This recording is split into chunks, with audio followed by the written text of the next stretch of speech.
I would like to thank you very much for inviting me to come to this meeting. I remember we first met in May when we had our 10-year anniversary meeting in Bad Berka, and it's a pleasure to be here. And I want to start the session on diagnosis of neuroendocrine tumors and nuclear medicine radiology. I'm chairing this session. We are about 30 minutes late, so I would like to remind the speakers to keep within the time limit. My lecture actually on diagnosis of neuroendocrine tumors using PET will be tomorrow morning, not now. And the first paper is on Introduction to the Basics of Nuclear Medicine pertaining to neuroendocrine tumors, and it will be delivered by Dr. Chowhan. Dr. Chowhan is head of nuclear medicine, department of Ruby Hall Clinic in Pune, India.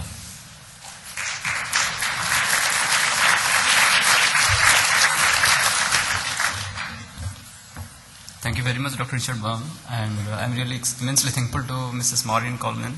She has invited me for this congress when I was in Bedbaka in last May, the International Conference on Molecular Imaging.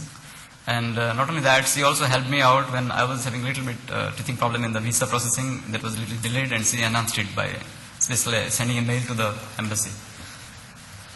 In this talk, I will be giving, of course, my previous speakers have already spoken about the symptoms and the pathophysiology of the disease. In this today's talk, I will be emphasizing more on the nuclear medicine, especially the imaging aspect of the nuclear medicine, and a little bit about radiopeptide therapy. Next slide, please.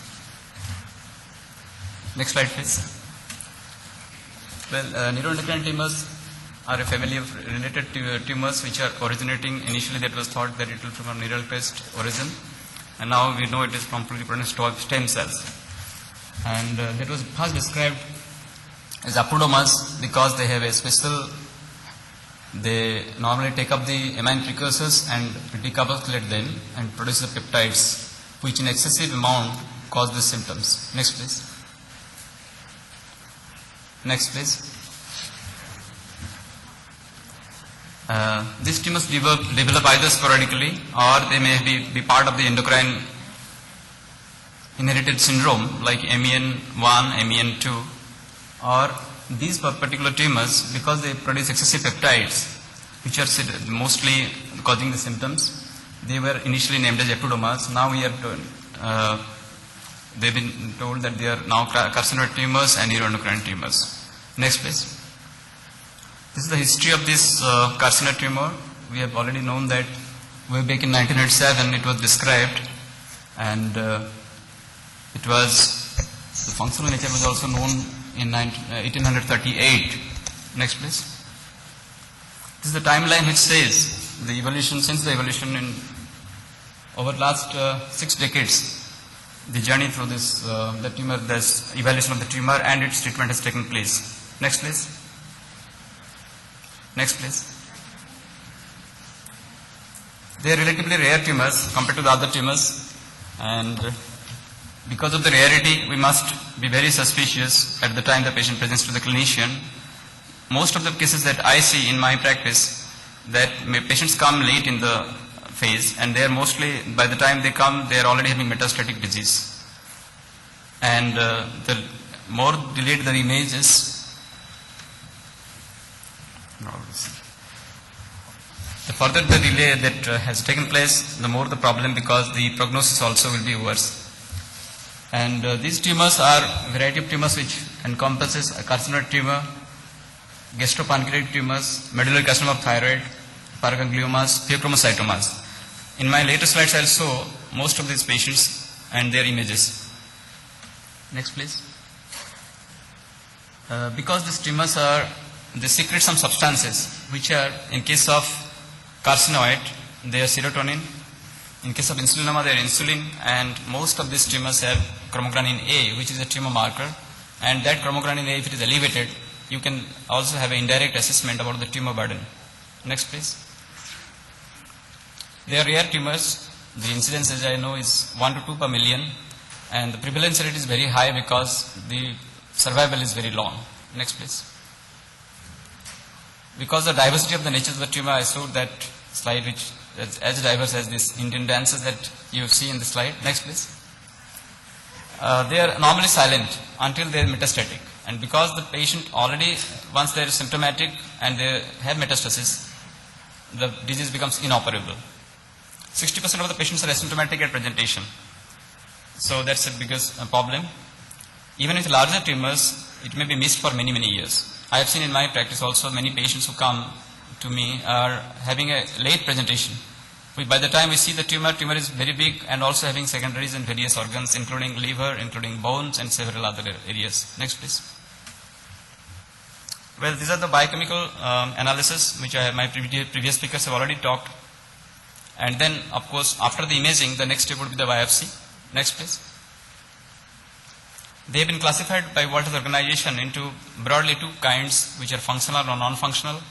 In imaging that I am going to deal about, that is functional imaging modality, we always study the functional nature of the tumor, and they may be arising from foregut, midgut, or hindgut if they are gastropancreatic tumors. Next, please. This is a slide which shows the incidence. It is told that these tumors are much common in black population. Next, please. And you can see the kind of these tumors. You can see this is it can be either in the foregut or the midgut or the hindgut, and very common in gastropancreatic bed. Next, please. You can say that they share some common characteristics. Especially these tumors have a overexpression of some special receptors, and these receptors have affinity for somatostatin or their analogs. And in our imaging, what we do, we use a somatostatin analog, which is octreotide, labeled with either indium-111 or technetium. And once they are attached to the receptor, they are very specific. That's why the imaging has a very high specificity. And you can see that these tumors, because of this hormones or peptides which they produce, they cause the symptoms. Next, please. I will now go to the imaging part of this talk. Next, please. There are different imaging modalities that is available. Most of them are either structural or functional imaging modality, and no single modality have been found ideal because of the tumors are so funny, and because it depends on the algorithm of the imaging will depend on the site of the tumor and also the nature of the tumor. Next, please. Well, they can be grossly divided, the imaging modalities, into structural modalities or morphological imaging modality and functional modality. The functional imaging modality is comprised of various non-invasive quantitative assessment with the help of special molecular probes. These are molecules which are having a radioactive tag with them, and that's how the tumor is highlighted. Next, please. Well, one without the other, the structure and function must go together. We cannot separate one from the other. Next, please. These are the anatomical imaging modalities which are very good in showing the structure or structural abnormality of the tumor. And ultrasound has been there. It is a non-ionizing mode of modality of imaging. It can be repeated several times, and it can detect large lesions, especially the liver lesions or the lesions which are particularly the primary tumor and the lymph node metastasis are not picked up very well with ultrasound.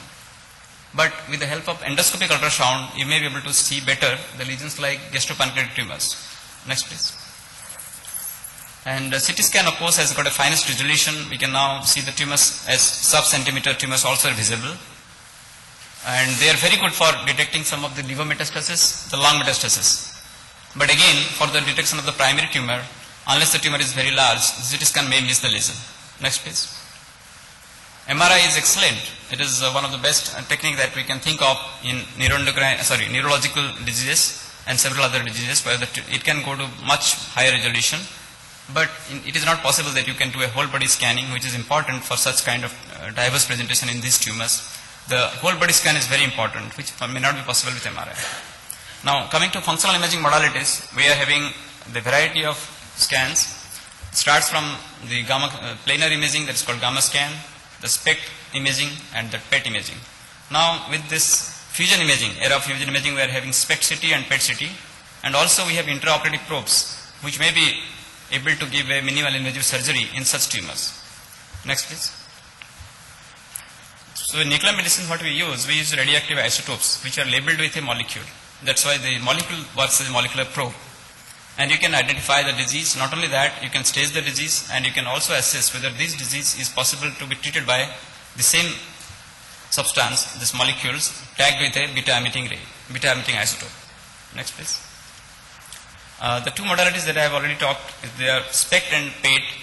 PATE is of course the most expensive one, but that is giving an excellent delineation whether it is anatomical, and also combined with PET-CT, it is the best modality that we can think of, because it is studying the metabolic abnormality of the tumors. And you can also, by the labeling these amines, we can also get a better picture of the tumor. Next please. This is the gamma camera that you see, which is simply, the mechanism is that patient is injected a radiotracer which is given intravenously. After that, the patient will be, based on the what isotope we are using, and it is labeled with a radiopharmaceutical which directs this isotope to a particular organ. And if it is a somatostatin analog like octreotide, they are very specific, so they take you, this isotope will be emitting from the particular organ. Let us say it is a liver, and these rays are detected by the detector and they produce the image, which if it is done a SPECT scan, we can do a 3-dimensional evaluation of the organ and get a better picture of the tumor, which will help the surgeon also. Next please. This is SPECT scanner. You can see dual head imaging possible, and that can show you the tumor in a better way. And it can also study, particularly octreotide scan we do with this scanner, or MIVG scan particularly. There are several other labeled substances which are available, which may give a better picture in future. Next please. But the resolution is a problem. So the SPECT has a resolution approximately 1 centimeter. But if it is less than that, the SPECT may not be a good modality of choice. But combined with SPECT, if CT is combined, then of course we are much wiser. We can pick up a smallest of the small tumor. The PATE is of course the where we are using a substance which is molecular imaging agent which is emitting positron instead of that gamma emitting agent. The positrons are rays which are coming out from the injected site, and they are coming 180 degree opposite to each other. They come and strike the detector, opposite detectors which are arrayed together in a circular fashion, and that produces the image as you see here. These photons which are coming out are detected by the detector and produces the image. So PATE, or whether it is SPECT or PATE, both are detecting the functional nature of the disease. Next please. And next please. You can see that MRI, the functional MRI is excellent. Now with the current MRI technology, it can display the color. It can also, we normally see the gray zones, but it is possible to interpret the image with a multi-parameter imaging techniques using this kind of tissue segmentation. Next please. Now here this slide will delineate, or give a proper answer to your question whether which one is the best. It is always important that what we study with structural imaging modality, this patient, whether it is a patient is alive or dead, no matter what it is, you will see the brain anyway if you do a PET or MRI or a CT scan. Whereas you do a metabolic imaging, if you find that the brain is alive person, you see the brain, not in the dead person. So you can see the living phenomena inside the body, that is in vivo assessment is possible. Next please. All the tumors which are neuroendocrine tumors are slow growing and they are small anatomically. So most of the time you will miss the lesion if you are doing only structural imaging. But if you do a study based on both combined structural and complement with anatomical, functional imaging, you will be able to get most of the tumors and you will be able to image them properly. Next please. Next please. Now application of nuclear medicine in neuroendocrine tumors are primarily to localize the tumor, which is the primary, to detect the metastasis, to assess the therapeutic response, and before that also to know whether the patient will respond to octreotide therapy or not. And because it is whole body monitoring, you are able to not only you will diagnose the primary, you will also be able to see the metastasis anywhere in the body. And you can detect the relapse or recurrence of the tumor after the treatment, and you can assess therapeutic response. This functional imaging modality complements most of this cross-sectional anatomical imaging modality, and they both should work together. And with functional imaging modality, we can assess the radiopeptide therapy will be working in this patient or not, and also assess the prognosis. Next please. Now this is the slide which tells us These somatostatin receptors are distributed in various organs, and not only neuroendocrine tumors, there are some other tumors like meningiomas where also you can see the somatostatin receptors positivity. Now, it depends on where it is concentrating more and where less. But in case of tumors which are originating from like medullary carcinoma of thyroid, paragangliomas, the insulinomas and bronchial carcinoid, they are present in much more, the density of these receptors are much more, somatostatin receptors, than in others. Next please. The radiopharmaceutical that we are using for imaging the neuroendocrine tumors are either similar to the molecules they produce or their precursors. Next please. Now these are the different molecules that we are using for imaging this range of tumors. They are meta-iodobenzyl guanidine, which can be labeled with iodine 123, which is a gamma emitting isotope, or you can image with iodine 131, which we are not more using now, but iodine 131 MIBG is being used for therapy purpose. The other one is Ocular Scan, which is either labeled with a lanreotide or pentareotide, and you are imaging with indium 111. Then technetium DMSA5, which is very good for medullary carcinoma of thyroid. We have patients, lot of patients who come with, I will show one slide where medullary carcinoma of thyroid post-operatively, if you see the calcitonin is raised, you can do a DMSA5 scan, which is cheaper also and economically much easier. You can do a whole body scan, you can detect the recurrence, and you can see the tumor metastasis into other area. The other agents are fluorine 18 labeled agents like F-DOPA or FDG, which of course is not, normally it is not being used for endocrine tumors, neuroendocrine tumors, but in case of undifferentiated tumors, it is not good for differentiated tumors, but it is good for undifferentiated tumors. The other one is C11 hydroxytryptamine. Next please. Now this is the way that tumor molecules, the molecular imaging is helping the tumor to be diagnosed. This tumor cell is here, you can see the receptor sitting on the surface of the tumor, and here is the imaging agent. Either it is labeled MIBG or meta-iodobenzyl guanidine or octreotide. Both are analogs of somatostatin, and they in turn will be internalized and then visualize the tumor with the help of the lights that is emerging from the imaging agent. Next please. Because they concentrate in higher amount in the tumor than the normal tissue, you can differentiate the tumor from the normal areas, and also it will help us to know whether it will be easy for us to treat these tumors with the help of somatostatin analogs. A scintigraphy with octreotide imaging determines the somatostatin receptor status, and thereby tells us accurately whether this tumor can have a potential recurrence after the surgery or the therapy has been done. Next please. This is only indium 111 octreotide, and you can see the tumor in the liver. There are multiple metastases in the liver. The uptake is because of the somatostatin receptor type 2, which is morely present in this metastatic area. The indications of this are in neuroendocrine tumor like gastrinoma, insulinoma, glucagonoma, carcinoid, pheochromocytoma, neuroblastoma, medullary thyroid, paraganglioma, and small cell lung cancer, and bronchial carcinoid of course. Next please. Next please. The receptor scintigraphy is very good for localizing the primary disease and good for staging the disease, and also do a follow-up study. Also to assess the patients who can be subjected to octreotide therapy. The overall sensitivity is very good. It is around 85 to 95%, and specificity is also equally high. Next please.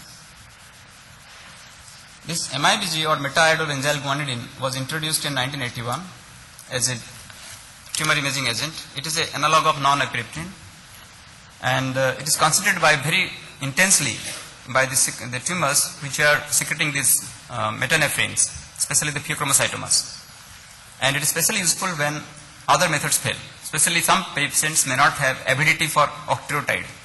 And these patients, if you do a MIBG scan, probably you will be able to image the tumor. And probably this group of patients will be they will be benefited especially by MIBG therapy. Now, because it is a therapeutic agent, this iodine 113 MIBG, its affinity is very strong to this kind of tumors, especially the inoperable pheochromocytomas, paragangliomas, and also neuroblastomas. The patients selected for such treatments would have a relatively high uptake, with the help of imaging that we do with iodine 121 MIBG, iodine 123 MIBG on the diagnostic study. Now the PET imaging, of course, it will be talked in detail in tomorrow's morning talk by Professor Richard Baum, but I will be giving you a little bit of the PET imaging, the basics of it. The PET imaging, where what we use is metabolic imaging agents, either it is glucose or it is amino acids, which are labeled with a positive emitter, like fluorine 18 or like this kind of agents. Now here we are using most of these patients which we use in neuroendocrine tumors, we are using F-DOPA, that is fluorine 18 dopamine, and also C11 5-HT. These are the two agents which are very good, and also gallium 68 DOTA-TOC. That will be dealing in the next, after the tomorrow's talk. Here in PET-CT imaging, which is a combined imaging modality, both structure and structure and function are answered very clearly. You can see the tumor. Also, you can also target the tumors with the help of this octreotide therapy once you see the tumor. And because this can detect the tumor which is sub-centimeter, they are very useful for studying the recurrence or also the post-operative or post-radiotherapy or post-radiopeptide therapy, how much is the tumor burden remaining behind. That also can be answered by this imaging modality. This is the compound, this is called fluorine 18 labeled with a DOPA, and you can see this is very useful for imaging this neuroendocrine tumors. Next please. Because of this, no single modality is very good, because it is either CT or MRI or PET-CT. None of them are the answer to this imaging. So you have to combine these modalities depending on the tumor type. And most of the time you will get an answer. Next please. Any proposed logarithm that we may use may have high sensitivity or availability, but depends on local expertise.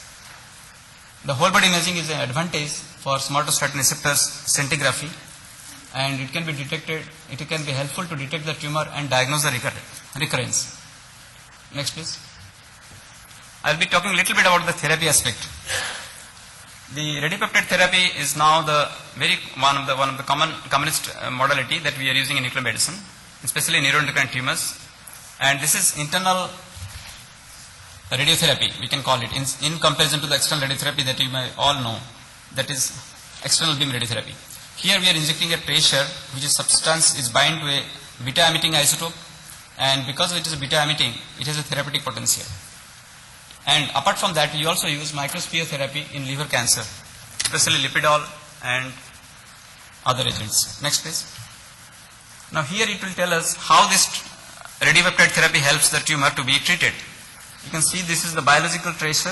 Either it is a beta emitting, particularly like iodine 131 or indium 111 in case of octreotide, or it could be some other tracer that you can target the tumor. Here is the ligand that you can use.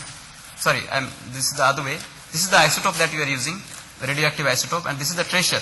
Either it could be monoclonal antibody in case of some of the tumors that we target, or it could be small molecule like octreotide, which will be helpful to, once it is binding together, it can be very good, it can target the tumor very well, sparing the normal healthy tissue. Next please. This particular radiopeptide therapy is very important because they are very target specific. They don't normally damage the normal healthy tissue. Now why we use this therapy? Because of this specificity, and also because it is, it's quite good. There is no other treatment which is superior to the radiopeptide therapy as we see here. Next please. To achieve appropriate treatment, that the disease has to be properly staged. Most of the treatment that we think is the surgery is the best treatment, no doubt. Whether it is neuroendocrine from the bronchial carcinoid or from the gut pancreatic tumors, the surgery is the best choice. But most of the tumors, because they present late, you will find metastasis, and there is no other choice than giving an internal radiotherapy. Next please. The different rays that we see in this treatment are beta rays or alpha emitting isotopes. Now here in neuroendocrine tumor we are using beta emitting isotopes with different range as you see here, or we are using indium 111, which is Auger electron, and they are much better and they hit the tumor in a much better way. Next please. You can see the range of these different rays like beta rays or Auger electron and how they help. They normally get deposited in the tumor nucleus and adjacent areas and can deliver the deleterious effect to the tumor. Next please. Most of these agents like MIBG is a norepinephrine analog, and it is highly specific and also sensitive. It can also help in secondary neuroendocrine tumors apart from treating the primary inoperable disease. Next please. Now gastropancreatic tumors, here because they are also highly aggressive, you have to have some therapeutic strategy. I mean, systemic radionuclide therapy is also equally helpful in gastropancreatic tumors, which can be not only, you can use for the primary tumor as per, and same that same dose that you inject to the patient will help the primary tumor to be cured as well as the metastatic disease. Or if not cured, you can get a partial remission or stabilize the disease. Next please. Here you can see the patient has got a whole body scan with Ocular Scan, and the tumor is here, and there is metastasis to all the organs. You can see there is a bone metastasis here, the lymph node metastasis, and there is a very metastatic abnormality here, and such kind of patients can be very well treated with radiopeptide therapy, because not only it can hit the primary tumor, it can go into the other areas also. Next please. This patient was having medullary carcinoma of thyroid, who was operated 6 months back.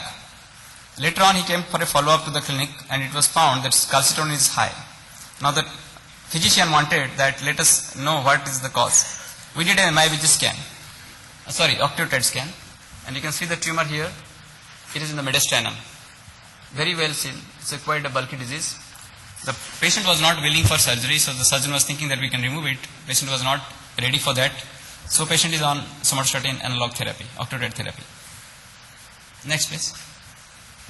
This is a patient this is a gastrinoma, and below that you can see another carcinoid tumor which has metastasis to various areas. Next please. This is a medical student actually who came to us. Patient was having vomiting, dyspepsia and diarrhea. The diagnosis was Zollinger-Ellison syndrome. And then the surgeon wanted me to tell whether it is worth going for a surgery, because if the primary tumor is there without metastasis, he can operate it. If not, then something else has to be done. And you can see there, just a moment, this is the tumor that is in the gastropancreatic bed. It is well localized, no metastasis anywhere. Next please. This is a SPECT scan which shows the tumor here, and this patient was very lucky, he was operated surgically, and now patient is excellent. There is no problem, we are doing a follow-up study. Next please. This is another patient who came to the clinic, and he was having symptoms, very vague symptoms like bloating of abdomen and flushing and all this thing. And the doctor was suspecting, there was high suspicion, as it is important that we suspect, then only we diagnose these patients. Because of high suspicion, he subjected this patient for CT scan. CT scan was delineating some problem in the liver, like a lot of tumor deposits, but where from they are coming we don't know. The CT scan was also not knowing whether it is some other metastatic disease in the liver or carcinoid. When we did a octreotide scan, we find the disease that is in the liver. We don't know, of course, the primary where it is, but we can see the metastatic burden is very huge in the liver. Also, this patient had ascites. Now, this patient has undergone therapy. Next, please. Here, I will tell you that each imaging modality will give some answer, but it may be missed by some, may be picked up by the other one. And you can see this patient has got a MRI done. You can see the tumor here, and this is the PET scan. This is the MIBG scan. MIBG scan can detect the tumor in the just near adjacent to the liver. That is a node here. But if you see the PET scan, you can see some more disease which is not seen by MIBG scan. Now, each of them has importance. MIBG, I am not saying it is not. It is also equally useful, but it may not give all the answer that we need. So sometimes we have to use a combined imaging modality, as you see here, and get an answer. Next, please. This was can you try to finish within the next 3 minutes? Next minute, I'll do. So this is a patient of carcinoid tumor with a Meckel's diverticulum. Next, please. And you can see the tumor in the CT scan. Next, please. And because they are, this is the immunohistochemical staining of the tumor, which is appendiceal carcinoid. Next, please. This same tumor has been detected with CT scan. Next. Next, please. And this is a carcinoid tumor with having a mesenteric node, which is picked up with the help of fused imaging, that is SPECT-CT. Next please. And this is the tumor you can see with the help of and you can see the tumor node as well as the primary. Next please. This is the MRI imaging of the liver which shows the tumor in the liver itself. This is T1 weighted image. Next please. The same thing in T2 weighted image. Sorry, the other one was T1, this is T2 and this was T1. Next please.